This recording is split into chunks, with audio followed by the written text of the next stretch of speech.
قوتابی و خوێندکاری ئازیز، خاڵێکی زۆر گرنگ هەیە لە بیرکاری کە من هەمیشە لەسەری دەوەستم، ئەویش ئەوەیە بیرکاری بەبێ شیکارکردن بەدەست خەتی خۆت هیچ بەهایەکی نییە. ڕاستە لەوانەیە تێبگەی، بەڵام ناتوانانی لە پرسیار وەڵام بدەیتەوە، ناتوانانی پرسیارەکان بەبێ گرفت وەڵام بدەیتەوە.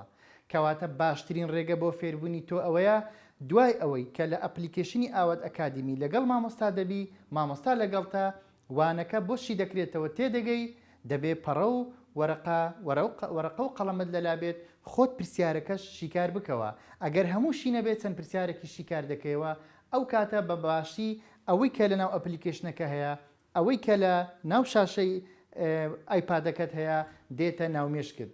ئامانجەکەش ئەوەیە بابەتەکە زانستەکە بێتە ناومێشکت، کەواتە تکایە لە بیرت نەچێ تێگەیشتن بەبێ ئەوەی پیادەی بکەی، بەبێ ئەوەی بنووسیەوە وەکو ئەوەی وایە بۆنی خواردنێکت بۆ بێ بەڵام نەیخۆی. ئایا کەس بە بۆنکردنی خواردن تێر دەبێ؟ کوردەواری دەڵێ بە تەماشا نابینە پاشا، کەواتە ئەی چۆن دەبینە پاشا، ئەی چۆن تێر دەبین؟ بەوەی کە فێری بین، کە شیکاری بکەین.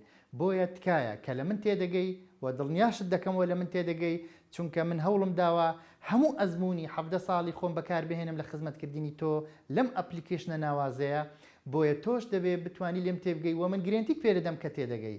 بەڵام ئەوەی کە زۆر گرنگە ئەوەیە چۆن ئەوەی کە تێگەیشت فێری بی، چکە فێربوون واتە هێنانە ناومێشک، ئەوەیە کە وەکوتم پرسیارەکان شیکار بکەی. گرنگترین خاڵە بۆ سەرکەوتنی تۆ من لەو کاتەدا مژدەت پێدەدەم کە تۆ سەرکەوتوو دەبی، یاخۆ هەمیشە سەرکەوتووی.